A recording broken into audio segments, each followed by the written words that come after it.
Hello and welcome to health insight. আমি শুভ। আজকে আমরা দুটো বিষয় নিয়ে আলোচনা করব।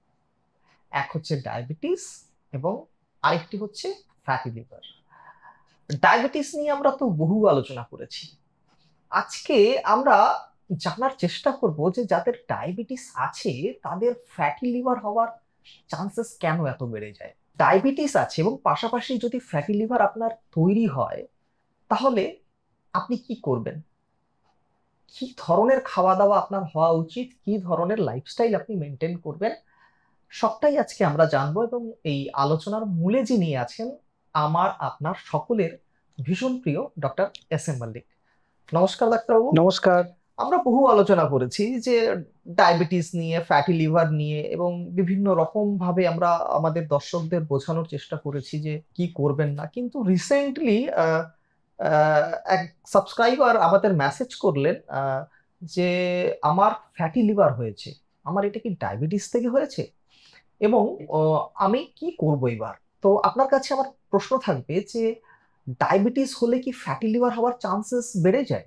হ্যাঁ, ডায়াবেটিস হলে ফ্যাটি লিভার হওয়ার চান্স বাড়ে এবং আমরা দেখেছি যে টোটাল ডায়াবেটিসের যে পপুলেশন তার 50 to 70% লোকের ফ্যাটি লিভার আছে। আচ্ছা, এত এত মানে আপনি যদি র্যান্ডামলি আল্ট্রাসোনোগ্রাফি করেন, আমি যদিও আমার কাছে যেসব ডায়াবেটিক পেশেন্টরা আসেন তাদের আমি বলি যে বছরে একবার করে অন্তত আল্ট্রাসোনোগ্রাফি করবেন, যদি কিছু না পাওয়া যায় 3 বছর অন্তর অন্তর করবেন। কিন্তু যে পেশেন্ট প্রথমবার আসছেন তার আমি আল্ট্রাসোনোগ্রাফি একটা করাই দেখার জন্য, ভিসারাল ফ্যাট অ্যানালিসিস বা লিভারের সাইজ এগুলো দেখার জন্য।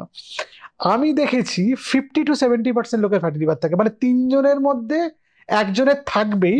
ইউজুয়ালি আমরা পাই হচ্ছে 3 জনের মধ্যে 2জনের। এটা অনেক অনেক।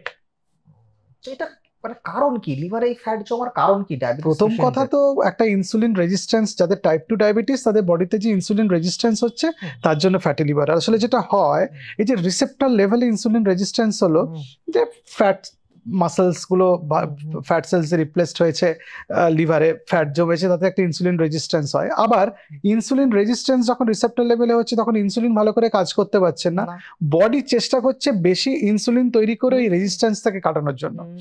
আপনার দেওয়ালা দরজা আপনি খুলতে পারছেন না বাড়ির, তো আপনি কি করবেন, একা ঠেললেন, তারপরে পাড়া পড়ছে কিনা, আয় বাবা একটু দেখ না, একটু ঠেলে দেখ দরজাটা খুলে দিতে পারিস কিনা, সবাই মিলে খোলার চেষ্টা করা। সেরকম বডিতে বেশি ইনসুলিন তৈরি হয় প্যানক্রিয়াটিক বিটা সেলস থেকে। ওই হাইপার ইনসুলিনেমিয়া মানে শরীরের মধ্যে ইনসুলিনের যে আধিক্য, সেটা কিন্তু এই ফ্যাটি লিভারের জন্য রেসপন্সিবল। কারণ এই যে বেশি ইনসুলিন তৈরি হলো, ইনসুলিন রিসেপ্টর কিন্তু ভালো করে কাজ করছে না, ফলে গ্লুকোজ কোষের মধ্যে ঢুকছে না, কিন্তু শক্তি উৎপাদনের সমস্যা হচ্ছে। এই গ্লুকোজটা will be converted to fatty acid, মানে ফ্যাটে ট্রান্সফার্ড হবে, কনভার্টেড হবে। এবং এই যে হাইপার ইনসুলিনেমিয়া স্টেট তৈরি হলো এবং ইনসুলিন রেজিস্ট্যান্স, তার জন্য ট্রাইগ্লিসারাইড থেকে যে ভিএলডিএল হয়ে ট্রান্সফার হওয়ার কথা ছিল বা কনভার্ট হওয়ার কথা ছিল, যেটা ব্লাড স্ট্রিমে চলে আসতো এই ফ্যাটটা, সেটা আসতে পারছে না। ওই ট্রাইগ্লিসারাইডটা will be deposited in the liver, 1 নম্বর।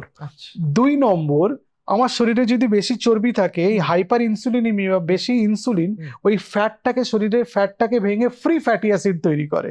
ওই ফ্রি ফ্যাটি অ্যাসিড গুলো আবার ট্রাইগ্লিসারাইডে কনভার্টেড হয়ে গিয়ে লিভারে ফ্যাট জমায়। শুধু তাই না, এই যে ইনসুলিন ভালো করে কাজ করছে না, তার জন্য beta oxidation of fatty acid, যেটা আমরা কেমিস্ট্রিতে পড়েছিলাম, সেইটা হতে পারবে না। তার জন্য ওই বিটা অক্সিডেশন না হওয়ার জন্য, ফ্যাটটা বিটা অক্সিডেশন হয়ে নষ্ট হয়ে যেত, তো সেইগুলো নষ্ট হতে পারছে না, ফলে কনভার্টেড হয়ে যাচ্ছে আরো ট্রাইগ্লিসারাইডে, তাহলে লিভারে ফ্যাট জমছে। এটা তো হার্টেরও ক্ষতি। নিশ্চয়ই হার্টেরও ক্ষতি। তো এই যে ট্রাইগ্লিসারাইড জমা হচ্ছে, ট্রাইগ্লিসারাইড রক্তে বেশি, সেগুলো অ্যাথেরোস্ক্লেরোসিস প্রসেসটাকে আরো অ্যাগ্রাভেট করে দিচ্ছে। ডায়াবেটিক ডিসলিপিডিমিয়া মানে কি? ডায়াবেটিস ডিসলিপিডিমিয়া মানে আপনার কোলেস্ট্রল বেশি হয়েছে, কিন্তু আপনার ব্যাড কোলেস্টেরল বেশি, এলডিএল কোলেস্ট্রলের স্মল পার্টিকেলস বেশি, যেটা অত্যন্ত অ্যাথেরোজেনিক, হার্টের জন্য অত্যন্ত খারাপ, প্লাস তার সঙ্গে ট্রাইগ্লিসারাইড বেশি, মানে ডেডলি কম্বিনেশন। এইচডিএল কম, এলডিএল এর স্মল পার্টিকেল বেশি, আর ট্রাইগ্লিসারাইড বেশি, এটা বলে deadliest combination of lipid profile. সেইটা আপনার ডায়াবেটিক ডিসলিপিডিমিয়ার পার্ট, যেটা অ্যাথেরোস্ক্লেরোসিস করে হার্টের ক্ষতি করে। সাংঘাতিক কম্বিনেশন, তাহলে ভয়ঙ্কর অস্বাস্থ্যকর একটা এনভায়রনমেন্ট তৈরি হয় শরীরের মধ্যে। এবং আমরা সেই এনভায়রনমেন্টটাকে আরো নার্চার করি। আমরা এক্সারসাইজ করি না, আমরা এক্সারসাইজ করলে শরীরে ওজন কমবে, শরীরে ওজন কমলে ইনসুলিন সেন্সিটিভিটি বাড়বে, ইনসুলিন সেন্সিটিভিটি বাড়লে ইনসুলিনের কম সিক্রেশন হবে, ইনসুলিন শরীরে কম থাকলে আমাদের শরীরের মধ্যে যে ফ্যাট থেকে ফ্রি ফ্যাটি অ্যাসিড তৈরি হতো সেটা আটকে যাবে, প্লাস ট্রাইগ্লিসারাইড থেকে ভিএলডিএল তৈরি হয়, আমাদের লিভারে ফ্যাট কম তৈরি হবে। শুধু তাই নয়, এই যে লিভারে ফ্যাট বেশি তৈরি হলো তার জন্য ইনসুলিন রেজিস্ট্যান্স আরো বেড়ে গেল, ভিসিয়াস সাইকেল, আরো বেশি ইনসুলিন তৈরি হবে, আরো বেশি ফ্যাট জমা হবে। সুতরাং গ্রেড 1 ফ্যাটি লিভার হবে, সেখান থেকে গ্রেড 2 হবে, সেখান থেকে গ্রেড 3 হবে। যখন গ্রেড 1 ফ্যাটি লিভার হচ্ছে সাবধান হয়ে যান। এত কিছু হচ্ছে তখনও আপনি আপনার ফুড হ্যাবিটটা আপনি চেঞ্জ করছি না। এত কিছু হচ্ছে তখনও আপনি আপনার লাইফস্টাইলটা চেঞ্জ করছেন না। প্রথম কথা হচ্ছে রক্তে তো সুগারের পরিমাণ বাড়ছে, আর সুগার জাতীয় খাবার মানে চিনি জাতীয় খাবারের যে ক্রেভিংটা সেটাও আপনি কমাতে পারছেন না। ভয়ঙ্কর। এবার আমি বলি যে আপনার চিনি খেতে মিষ্টি খেতে ক্রেভিং হচ্ছে, তাতে আপনি pastry, cake, biscuit, cookies, lozenges, toffee, মিষ্টি এগুলো না খেয়ে খেজুর খান, ফলের মিষ্টি একটু ফল খান, তাতে কিছু ফাইবার তো যাবে, সুগার স্পাইক কম হবে। সেটাই আমি সবাইকে বলি যে ফ্যাটি লিভার ডায়াগনোসিস হলো আপনি যদি দেখেন যে আপনার বিএমআই বেশি, শরীরের ওজন 7 to 10% ইমিডিয়েটলি কমান, ইনসুলিন সেন্সিটিভিটি বাড়বে, এক্সারসাইজ বাড়ান এবং ফুড হ্যাবিটটা সেরকম করে প্ল্যান করুন যেই ফুড হ্যাবিটে আপনার শরীরের মধ্যে রিফাইন্ড সুগার, স্যাচুরেটেড ফ্যাট কম যাবে। এবার আপনি বললেন এই দুধ তো সাদা, আর দুধ থেকে বানানো পনির কি করে খারাপ হবে? দুধের মধ্যে যে ফ্যাটগুলো থাকে, তার পারমেস্টিক অ্যাসিড থাকে, তার মধ্যে স্টিয়ারিক অ্যাসিড থাকে, এগুলো তো স্যাচুরেটেড ফ্যাট, এগুলো তো খারাপ শরীরের জন্য। এছাড়া আমরা আর কি কি লাইফস্টাইল চেঞ্জ করতে পারি যাতে এটাকে খানিকটা হলেও ম্যানেজ করা যায়? তাহলে প্রথম থেকে শুরু করতে হয়। তাহলে প্রথম থেকে শুরু করতে গেলে আপনাকে রাত্রিবেলা ঠিক সময়ে ঘুমোতে হবে, যাতে সকালবেলা ঘুম থেকে আপনি উঠতে পারেন। সকালবেলা ম্যাক্সিমাম এনার্জেটিক আপনি থাকবেন ঘুম থেকে উঠে, তখন আপনি এক্সারসাইজ করতে যান। 30 মিনিট অ্যাটলিস্ট ব্রিস্ক ওয়াকিং করুন, তার সঙ্গে 15 মিনিট রেজিস্ট্যান্ট এক্সারসাইজ করলে ভালো। এবার আমার হাঁটতে মোনোটোনাস লাগে, ভাল লাগে না, কি হাঁটবে এরকম লাভই, তাহলে স্পোর্টস অ্যাক্টিভিটিতে ঢুকে যান। সেখানে আপনি কিছু স্পোর্টস অ্যাক্টিভিটি করলেন, আপনি ফুটবল খেলতে পারেন, ক্রিকেট খেলতে পারেন, ব্যাডমিন্টন খেলতে পারেন, টেনিস খেলা শিখতে পারেন, সাঁতার কাটতে পারেন, জুম্বা করতে পারেন, ডান্সিং করতে পারেন, সুইমিং করতে পারেন। ফিজিক্যাল অ্যাক্টিভিটি আপনার বাড়াতে হবে, বাড়াতেই হবে। এক্স্যাক্টলি। হ্যাঁ, মানে এবং আপনার যদি এই দুটো কম্বিনেশন থাকে তাহলে এটাকে আপনাকে আরো বেশি করে বাড়াতে হবে, যাতে ইনসুলিন রেজিস্ট্যান্স কমে, শরীরে ওজন নিয়ন্ত্রণে থাকে। এবং খাদ্যাভ্যাসে সেই খাবারগুলো খেতে হবে যেগুলো সুগার স্পাইক করে না, যেই খাবারগুলো কম কনভার্টেড হবে ট্রাইগ্লিসারাইডে। কোন কোন খাবার আমি প্রথম থেকে বলে আসি, চিনি, গুড়, মিষ্টি, মধু, মিছরি, নকুলদানা খাবেন না। মাটির নিচে যেগুলো হয় সেগুলো আলু, ওল, কচু অ্যাভয়েড করুন। ফলের মধ্যে আম, কলা, লিচু, কাঁঠাল অ্যাভয়েড করুন। স্যার আপনি তো এতগুলো খাবারের কথা বললেন, আমাদের দর্শক বন্ধু যারা আছেন তারা প্রায়ই কমেন্ট করেন যে আপনি তো সবই খেতে বন্ধ করে দিলেন, তাহলে খাবোটা কি?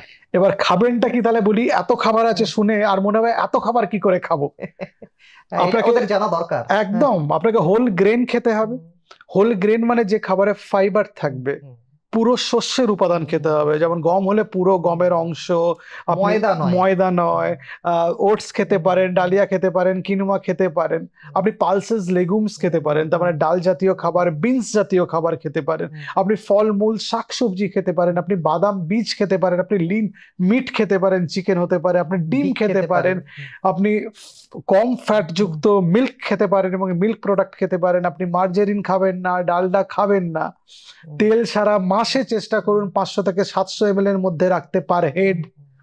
এবার এত খাবার, এর মধ্যে যদি আপনি খাবার খুঁজে না পান, তাহলে আমার ধারণা হবে আপনার সম্বন্ধে যে আপনার বাড়িতে খাবারের অভ্যেসটা ভালো না এবং আপনি চান না যে স্বাস্থ্যকর খাবার খেতে। ঠিকই, মানে প্রচুর খাবার আছে, মানে আপনি যে খাবারগুলো আপনি বারণ করছেন আমরা সবাই জানি মোটামুটি এই খাবারগুলো ভালো নয়। এবং একটা সময় ছিল যে খাবারগুলো এতটা প্রচলিত ছিল না, মানে আমি যদি আজ থেকে 20-30 বছর আগে যাই, 30 বছর আগে যাই, কেক, পেস্ট্রি বা এই যে পিৎজা এবং এই যে এখন যে ধরনের ফাস্ট ফুড আমরা দেখতে পাই বাজারে, এগুলো কিন্তু তখন ছিল না। এক্স্যাক্টলি। তখনও তো আমরা খেতাম, তখন আমাদের কাছে খাওয়ার প্রচুর অপশন ছিল, এখনো আছে। আসলে আমরা খুঁজতে চাই না। আমাদের হাতের সামনে যে খাবারগুলো আমরা দেখতে পাই সেগুলোই মনে হয় লোভনীয়, এবং সেগুলোর প্রতি আমাদের খাবার আকর্ষণটা তত বাড়ে সেগুলো দেখলে। এবং এখন তো টেলিভিশন থেকে শুরু করে মোবাইলে সব জায়গায় এই একই খাবারের বিজ্ঞাপন দেখতে পাই। মানে যত খাবারের বিজ্ঞাপন আমরা দেখতে পাই কোনোটাই স্বাস্থ্যকর নয়। না,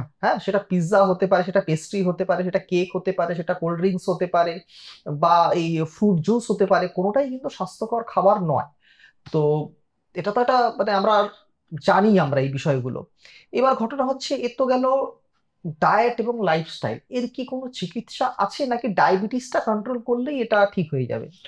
ডায়াবেটিস তো কন্ট্রোল করতেই হবে, এটা ফার্স্ট অ্যান্ড হুম, ফরমোস্ট। হুম, হুম, 2 নম্বর, কিছু ডায়াবেটিসের ওষুধ আছে যেগুলো ফ্যাটি লিভারে হেল্পফুল হয়, SGLT2 ইনহিবিটর হয়, পায়োগ্লিটাজোন। কিন্তু পায়োগ্লিটাজোনের একটা মুশকিল হচ্ছে ওয়েট বেড়ে যেতে পারে। আচ্ছা, হ্যাঁ, নিশ্চয়ই যেটা ডায়াবেটিস রোগীর পক্ষে ভালো নয়। ভালো নয়। GLP-1 অ্যাগনিস্ট ওষুধ আজকাল বাজারে প্রচুর পাওয়া যায়, ওরাল এবং ট্যাবলেটস ফর্মে, সেগুলো হেল্প করে ভীষণভাবে। তো এই ওষুধগুলো, আমরা ডায়াবেটিসের ওষুধগুলো ফ্যাটি লিভারও হেল্প করে।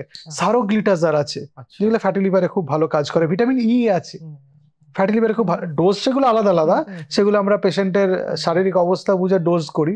আর পেশেন্ট আবার নিজেরা কিনে খেতে শুরু করলে মুশকিল, বুঝতে পারবে না, সাইড এফেক্ট হবে।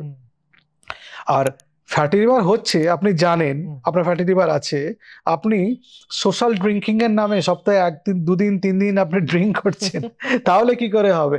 ফ্যাটি লিভার থেকে ইনফ্লামেশন হয় লিভারের, সেখান থেকে লিভার এনজাইমস বাড়ে, সেখান থেকে ফাইব্রোসিস হয়, সেখান থেকে সিরোসিস হতে পারে, মানে লিভার ফেলিয়ার, বা যেটাকে ক্রনিক লিভার ডিজিজ বলি। তারপরে আপনি অ্যালকোহল খেয়ে আরো লিভারের 12টা বাজাচ্ছেন। এবার আমাকে একজন পেশেন্ট বলেছে, আচ্ছা ডাক্তারবাবু, আপনার এক ভিডিওতে শুনেছিলাম রেসভেরাট্রল, যেটা লাল আঙুরে থাকে, সেটাতে অ্যান্টিঅক্সিডেন্ট, শরীরের জন্য ভালো, তাহলে তো আমি ওয়াইন খেতে পারি। আমি তো ওয়াইনের মধ্যে অ্যালকোহল C2H5OH আছে, তার সঙ্গে রেসভেরাট্রল আছে। আচ্ছা, আপনি আমাকে বলুন তো, আপনি আপেল তো ভালো খাবার, আপনি বিষের সঙ্গে আপেল কুচি মিশিয়ে খেলে স্বাস্থ্যকর? সেটা হয় কখন? তাহলে কখনো হয়? তাহলে কি করে তাকে বোঝাবেন যে রেড ওয়াইন যে অস্বাস্থ্যকর? এবার রেড ওয়াইন খেলে বলে HDL বাড়ে, রেড ওয়াইন খেলে HDL এর সেই পার্টিকেলস গুলো বাড়ে যেগুলো হার্ট অসুখ প্রিভেন্ট করে না। মানে এমন একটা জিনিস বাড়ে যেটা কোনো কাজের না, কোনো কাজে লাগে। কারণ আমি একজন কিছুদিন আগেই আমি একটা পডকাস্ট করেছিলাম, একজন আমাদের শহরের বিশিষ্ট কার্ডিওলজিস্ট, তিনি আমায় জানিয়েছিলেন যে ওই রেড ওয়াইন খায় অনেকে মনে করে যে হয়তো যেটা ভালো কোলেস্ট্রল সেটা বাড়ে, কিন্তু আদতে ওটা কিন্তু এমন কিছু কাজে লাগে না, মানে কাজে লাগে না, স্বাস্থ্যের উপকারে ওটা কোনো কাজে লাগে না, কিছুই লাগে না। সুতরাং ছুতো খুঁজে বিভিন্ন পিনে কা বাহানা চাইয়ে, এক্স্যাক্টলি, ওই নিজেকে এবং আপনার পরিবারের চারপাশের লোককে বোকা বানিয়ে অ্যালকোহল খেয়ে শরীরটাকে নষ্ট করবেন না। অ্যালকোহল খাওয়াটা একদমই আপনার ব্যক্তিগত ব্যাপার। সেটা আমাদের বিভিন্ন যে ভিডিও আছে সেগুলোর মধ্যে থেকে আইনি ফাঁক খুঁজে অ্যালকোহল খাওয়ার চেষ্টা করবেন না। রেসভেরাট্রল থাকে আমি জানি রেড ওয়াইনে, কারণ আমি খাবার নিয়ে প্রচুর রিসার্চ করি, আমি সেইভাবেই আপনাদের গাইড করার চেষ্টা করি। আমি একটা বাজে এবং অসত্য তথ্য আপনাদের সামনে দেব না, এবং এমন কোনো কথা আমি বলতে চাই না যেটা জনসাধারণের স্বাস্থ্যের বিপরীতে বা হিতের বিপরীতে কথা হয়। আমি আপনাদের সেভাবেই গাইড করতে চাই। আমরা সেটাই চেষ্টা করি যে আমাদের ভিডিও দেখে যেন লোকে জানুক, মানে কারণ এখন লাইফস্টাইল ডিজিজ অনেক অনেক বাড়ছে। ডায়াবেটিস তো অলরেডি মানে আমাদের ভারতবর্ষকে রাজধানী বলা হয়, ডায়াবেটিসের ক্যাপিটাল বলা হয়। এবং পাশাপাশি আপনি যদি দেখেন যে হাই প্রেশার বা আরো যে সমস্ত লাইফস্টাইল ডিজিজ আছে আমাদের ভারতবর্ষে, কিন্তু প্রচুর, মানে দিনকে দিন বেড়েই চলেছে, কমার কিন্তু নাম নেই, কমার কোনো নাম নেই। তো এত কিছু তো আলোচনা করলাম, কিন্তু আমার ফ্যাটি লিভার হচ্ছে, আমি ডায়াবেটিক পেশেন্ট, কিন্তু আমার ফ্যাটি লিভার হচ্ছে, আমি বুঝবো কি করে? ফ্যাটি লিভারের তো কোনো সিমটম হয় না, কিন্তু আপনার যদি আনএক্সপ্লেইন লেথার্জি হয়, অথবা আপনার হঠাৎ করে খিদে কম হচ্ছে কিনা সেটা যদি হয়, বা পেটের উপরের ডান দিকে ড্র্যাগিং পেন হচ্ছে কিনা, একটু ভার থাকছে কিনা, একটা অস্বস্তিকর অবস্থা তৈরি হচ্ছে কিনা, তাহলে আপনি সন্দেহ করতে পারেন ফ্যাটি লিভার হলেও হতে পারে। কিন্তু ফ্যাটি লিভার জাস্ট আপনার সিমটমের উপর বেস করে আমরা ডায়াগনোসিস করি না, তার কিছু পদ্ধতি আছে।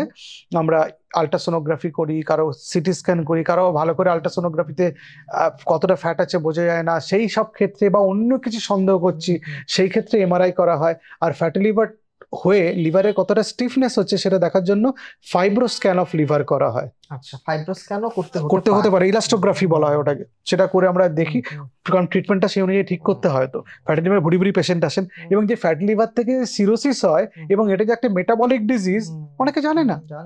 এবং এটা আপনি ফেলে রাখলে একটা দিন এমনও হতে পারে যে মানে এমন একটা কন্ডিশনে পৌঁছতে পারে যেখানে লিভার ট্রান্সপ্লান্ট ছাড়ার উপায় থাকবে না। এক্স্যাক্টলি। এবং সেটা মানে প্রচন্ড ব্যয়বহুল এবং মানে খুব মারাত্মক একটা জিনিস হতে পারে। মানে হতে পারে যে আপনার লিভারে ফ্যাট জমেছে, ফার্স্ট স্টেজ আছে, আপনি একটু লাইফস্টাইল মডিফাই করলেন, একটু চিকিৎসকের কাছে পৌঁছলেন, একটু এক্সারসাইজ করলেন, আপনার এটা ঠিক হয়ে যেতে পারে। কিন্তু আপনার ইগনোরেন্সে বা আপনার অবহেলায় এটা একটা মারাত্মক একটা জায়গায় পৌঁছতে পারে। তো যাই হোক, এই আলোচনার মাধ্যমে আশা করি আপনারা নিশ্চয়ই উপকৃত হয়েছেন।